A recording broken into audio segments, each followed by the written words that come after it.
Fascinating लगता है कि यूएस जाना है, सेटल होना है। क्या करके H1B के लिए आप एलिजिबल हो? और क्या तरीके हैं आने के? सबसे पहले तो स्टूडेंट वीज़ा पे आप आ सकते। तो अगर आपको स्पॉन्सरशिप, जैसे मैंने शुरू में बताया कि एक स्पॉन्सर आपको करेगा 90 डेज के अंदर आपके एम्प्लॉयर को या आपका you are got selected not selected, जब ये आ जाएगा तो वो आपको इन्फॉर्म करेगा। And maybe we can enjoy life. Maybe we can enjoy life tonight. And everything will be alright. Hello friends, welcome to my channel live life happily. I hope आप सब लोग बहुत ही ज़्यादा अच्छे होंगे। आज ना मैं एक बहुत ही इम्पॉर्टेंट टॉपिक के बारे में बात करने जा रही हूँ।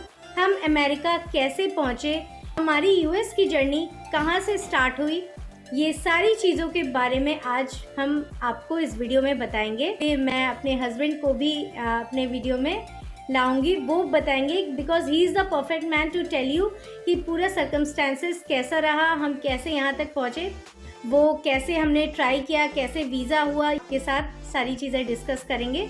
चलिए वीडियो को स्टार्ट करते हैं और मैं उनको भी बुला लेती हूँ। और अगर आपको मेरा आज का ये वीडियो यूज़फुल रहे, अगर आप लोग यहाँ आना चाहते हैं, यूएस आना चाहते हैं, बिकॉज हम सबका एक सपना होता है कि फॉरेन सेटल हो जाए, वहाँ पे ज़्यादा पैसा है, वहाँ पे जॉब करें, ये सारी चीज़ें।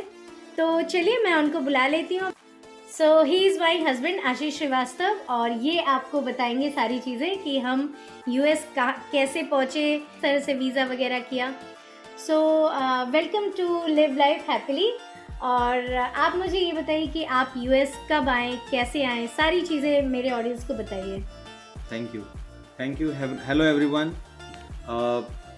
ऑब्वियसली बहुत ही अलग जर्नी है, मतलब यूएस की बहुत ही अलग जर्नी है। और जैसा लगता है, एक फैसिनेटिंग लगता है कि यूएस जाना है, सेटल होना है। हाँ, इतना इजी नहीं है, बट इतना टफ भी नहीं है। ठीक है, तो जैसे मैं अपनी जर्नी बताऊं तो उससे पहले मैं ये बता दूं कि क्या क्या तरीके हैं आने के। सबसे पहले तो स्टूडेंट वीज़ा पे आप आ सकते हो। 3 थिंग्स हैं। स्टूडेंट वीज़ा, कंपनी आपको इंडियन कंपनी ही भेज सकती है ऑन साइट जॉब पे। And third, which is a very very popular, that is H1B, जिस पे हम सब आते हैं। ठीक है, तो स्टूडेंट वीज़ा का तो यही है कि आप कोई भी ग्रेजुएशन वहाँ कर लो और यहाँ पे MS करने आ जाओ, मास्टर ऑफ साइंस, या फिर कोई भी ऐसा हायर मैनेजमेंट वाले कोर्सेज, या फिर मास्टर डिग्री लेने के लिए आप आ सकते हो। तो उसके लिए F1 वीज़ा है। दूसरा एक कंपनी सेंट्रिक है, जो कंपनीज अपने बंदों को ऑन साइट भेजती हैं कि हाँ, यहाँ पे हमारे क्लाइंट्स हैं, you go for the clients meetings and stay for 3 years।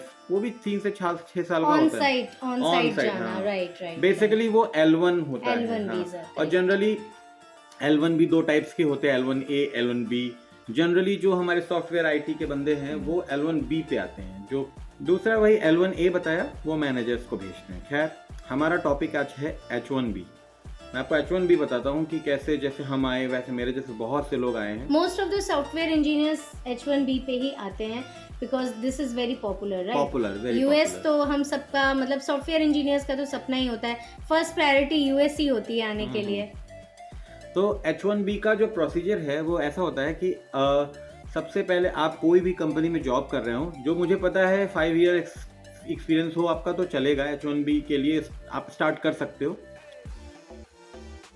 आपको सबसे पहला चीज़ जो करना है वो सर्च करना है स्पॉन्सरशिप। पहला एक स्पॉन्सरशिप जो यूएस से आपको स्पॉन्सर करे कि हाँ, मुझे ये कैंडिडेट चाहिए यूएस में, because of this technology is a new technology and this guy is working on this same technology on in his country. तो H1B के लिए सबसे पहले आपको सर्च करना है एक स्पॉन्सरशिप, जो कि आपको कई तरीके से मिल सकता है, रेफरेंस से, फ्रेंड रेफरेंस से, लिंक्डइन से, और भी कोई जॉब वेबसाइट्स हैं उससे। ठीक है, कभी कभी आपकी खुद की जो कंपनी है वो भी H1B फाइल करती है। तो सबसे पहले बेसिकली यूएस का कोई होना चाहिए जो आपको स्पॉन्सर करे H1B के लिए। जैसे यूएस में एक गवर्नमेंट बॉडी है जिसको बोलते हैं USCIS। USCIS ये पूछती है कि H1B क्यों देना है, बिकॉज ये एक वीज़ा, ऐसा वीज़ा है जो स्पेशल स्किल्स के लिए रखा है कि स्पेशल स्किल्स आपके अंदर है तभी हम आपको यूएस बुलाएंगे। बाकी L1 और F1 तो आपको पता है वो सेपरेट है। H1B जो है एक तरह से यहाँ पे सेटलमेंट का ही है। 6 साल का होता है वीज़ा, जिसके लिए आपको बुलाते हैं गवर्नमेंट, यहाँ की USCIS गवर्नमेंट। तो इसके प्रोसीजर हैं। सबसे पहले स्पॉन्सरशिप ढूंढ लिया, तो उसके बाद आप स्पॉन्सरशिप ढूंढने के बाद आपके सारे प्रोफाइल्स वगैरह अगर मैच कर जाते हैं, कमिंग जो भी स्पॉन्सर्स हैं या जो भी क्लाइंट्स हैं, इसके बाद एवरी ईयर मार्च मंथ में, एवरी ईयर अभी तक का पैटर्न ही है, मैंने जो देखा है पिछले 10 साल से, एवरी ईयर मार्च के मंथ में रिक्वेस्ट फाइल होती है, जो भी H1B फाइल होती है वो। और वो कौन करता है? वो कोई भी स्पॉन्सरशिप कर सकता है। कोई मीन्स आप H1B के लिए स्पॉन्सरशिप ही आपको कोई कर सकता है, आप खुद H1B खुद फाइल नहीं कर सकते। खुद आप H1B और फाइल ये नहीं कर टाइमिंग होती है मार्च में, जब आप H1B के Exactly. लिए रिक्वेस्ट कर सकते हैं।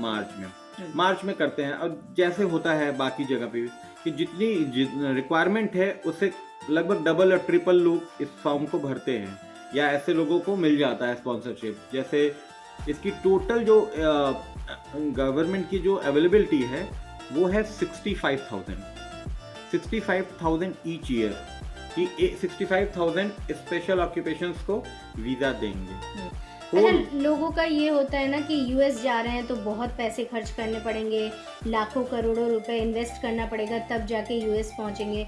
तो ये जो स्पॉन्सरशिप होती है इसके लिए क्या हमें पैसे देने पड़ते हैं? नहीं, ये मिथ है, ये मिथ है, कंप्लीटली मिथ है। पैसे दे के अगर कोई यूएस आ रहा है दैट इज नॉट लीगल है। कंपनीज को वाकई ज़रूरत होती है और उनके क्लाइंट्स को या स्पेशल ऑक्यूपेशंस की ज़रूरत होती है, और वो इनको बोलते हैं non immigrants, basically non immigrant. हाँ, जो यहाँ रहने नहीं आ रहे हैं, एक फॉर द टेन्योर के लिए काम करके एक प्रोजेक्ट कंप्लीट करके वापस चले जाएंगे।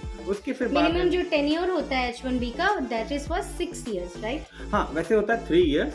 3 इयर्स के बाद 3 इयर्स एक्सटेंडेबल है। ओके, लेकिन 6 ईयर के बाद एक्सटेंडेबल नहीं, you have to go back. You have to go back. But हाँ, उसके भी पीछे टर्म्स एंड कंडीशंस हैं कि अगर आपने ग्रीन कार्ड फाइल कर दिया तो वो अनलिमिटेड H1B मिलता रहता है। टोटल 65,000 H1B स्पेशल ऑक्यूपेशन की, प्लस 20,000 और देती है। वो कैसे देती है?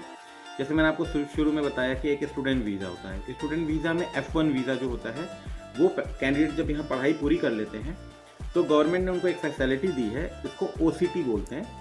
वो क्या करते हैं कि उन 20,000 रिजर्व रखते हैं उस F1B वीज़ा के लिए। सपोज करिए कि उसमें 50,000 स्टूडेंट्स हैं यहाँ, उसमें से 50 में से 20,000 उसमें से सेलेक्ट हो जाएंगे। जो बचे 30,000 बंदे होंगे उनको भी इन 65,000 में डाइल्यूट कर देते हैं। तो जितना वर्ल्ड वाइड जितनी वीज़ा रिक्वायरमेंट रही वो, और जो यहाँ F1 के 30,000 है वो सब मिला के 65,000। तो आप समझ पा रहे होंगे कि F1 वीज़ा से H1B होना बिट ईजी है, क्योंकि उसके प्रोबेबिलिटी थोड़ी बढ़ जाती है, क्योंकि वो उनको उधर भी 20,000 में भी पार्ट मिल रहा है और इधर 65,000 में। पहली लॉटरी तो हमको मैंने बोला मार्च में लगती है। हाँ, इसको बोलते हैं लॉटरी सिस्टम।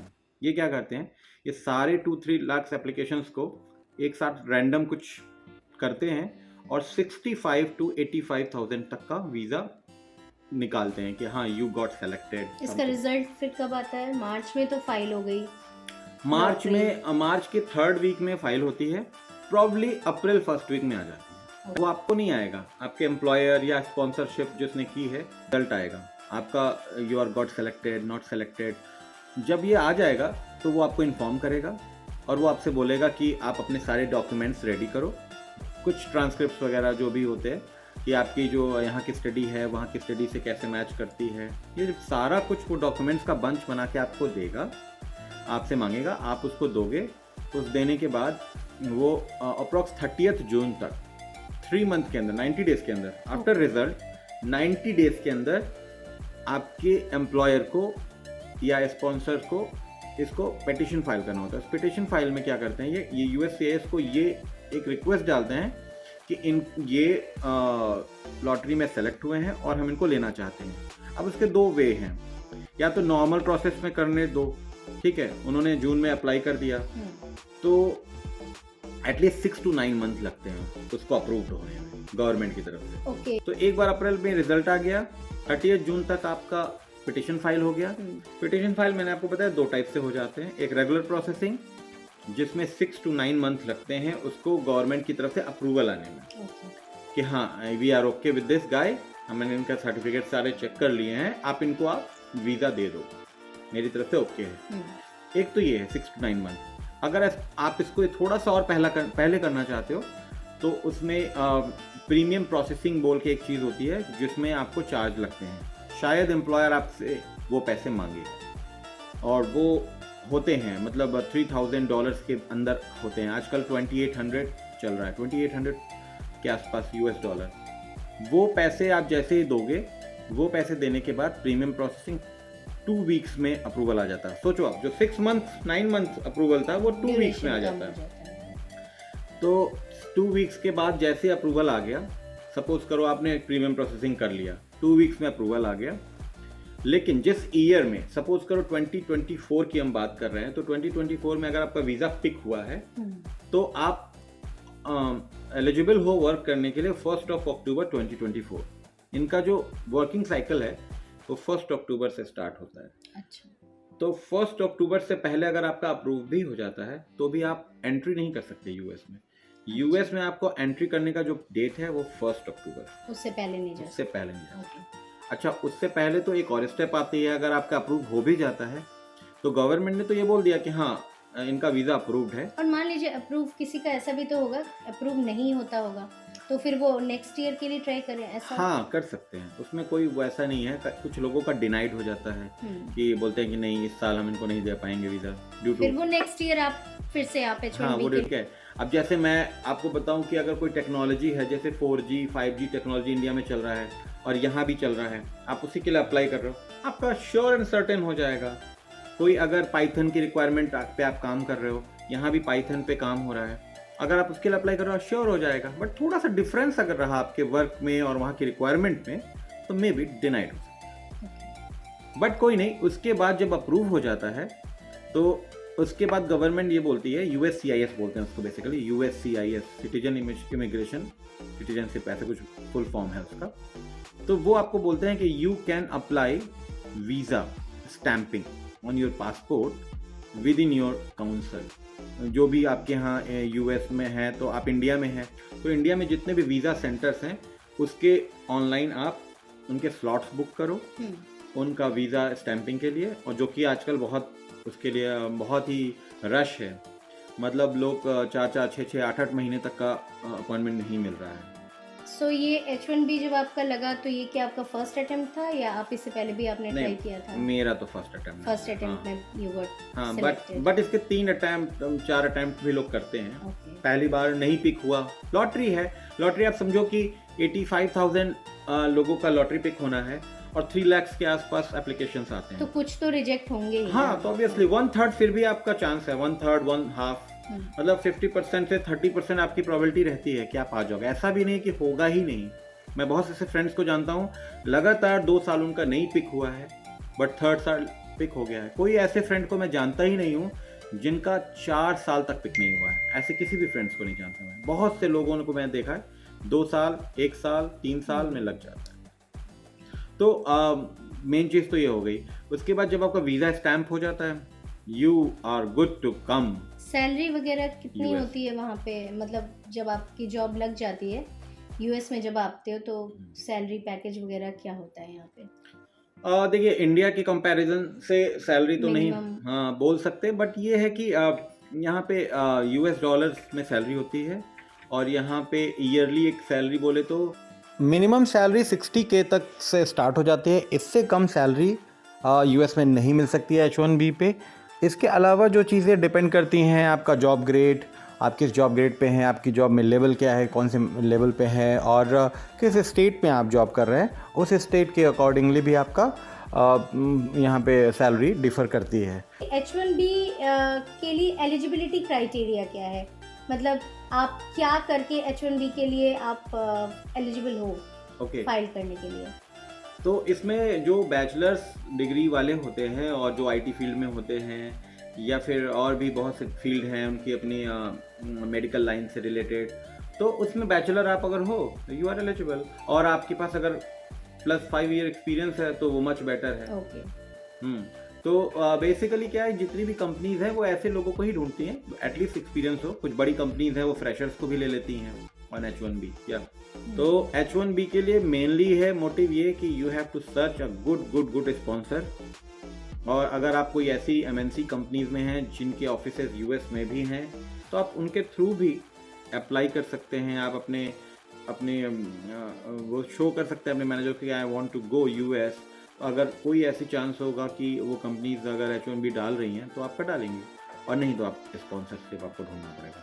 मतलब स्पॉन्सरशिप से ही यूएस आना बेस्ट वे है। नहीं तो ऐसे कंसल्टेंसी वगैरह से पैसे दे के यूएस आना, कभी कभी आप फ्रॉड में भी फंस सकते हो। तो इससे अच्छा है कि आप एक लीगल तरीके से ही यूएस आओ। बिल्कुल, आप वहाँ फंस ना भी जाओ लेकिन यहाँ आके फंस सकते हो। यूएस में अगर गवर्नमेंट को ये पता चलता है कि आपने वो स्पॉन्सरशिप के लिए पैसे दिए हैं, यहाँ की गवर्नमेंट बहुत स्ट्रिक्ट है, तो वो यहाँ पे बिल्कुल भी इलीगल और ये सारी चीज़ों को लेके बहुत ही स्ट्रिक्ट होते हैं। तो H1B पे तो आ पाओगे, लेकिन जो आपके साथ फैमिली होगी वो डिपेंडेंट में होगी, जैसे आपकी वाइफ, स्पाउस बोल सकते हैं, spouse visa which is H4। तो हाँ, स्पाउस वीज़ा में एक डिपेंडेंट वीज़ा होता है जिसको H4 वीज़ा बोलते हैं। वो नॉन वर्केबल वीज़ा होता है, उस पर आप काम नहीं कर सकते। You are not authorised to work in US. नहीं, फिलहाल नहीं। बात की प्रोसीजर मैंने आपको बताया ना, जैसे कि ग्रीन कार्ड अप्लाई करते हो तो I-1, सिर्फ मैंने आपको ये बताया कि हाउ टू अप्लाई H1B और यूएस वीज़ा। तो यूएस वीज़ा में सबसे इम्पोर्टेंट और पॉपुलर वीज़ा है H1B, जिसके थ्रू लगभग 90% लोग आते हैं US. Minimum it's for 3 years, लेकिन ये एक्सटेंडेबल 6 इयर्स तक हो जाता है। हाँ, मैक्सिमम 6 इयर्स तक, 6 इयर्स तक आप यहाँ रह सकते हो। और उसके बाद अगर किसी को और टेन्योर अपना बढ़ाना हो तो उससे पहले आपको H1B करना पड़ेगा। सॉरी, H1B, हाँ, अगर आपको करना है तो फिर H1B करना पड़ेगा आफ्टर 6 इयर्स। फिर से वही लॉटरी, फिर से वही सारा प्रोसीजर। लेकिन अगर आपको उससे बचना है तो विद इन 6 इयर्स आप एक यहाँ पे एक रिक्वेस्ट होती है जिसको बोलते हैं I-140, वो ग्रीन कार्ड फाइल अप्लाई करते हैं। तो अगर ग्रीन कार्ड फाइल अप्लाई कर दिया है तो उसकी जो क्राइटेरिया है I-140, अगर वो अप्रूव्ड हो जाए विद इन 6 ईयर तो आप ये लॉटरी के सिस्टम से बच जाते हैं। टाइम का कोई बैरियर नहीं, कोई टाइम का बैरियर नहीं। फिर आप तो ईयर बाई ईयर 3 साल का एक्सटेंशन लेके आप कर सकते हो, अनटिल अनलेस जब तक आपका ग्रीन कार्ड ना आ जाए।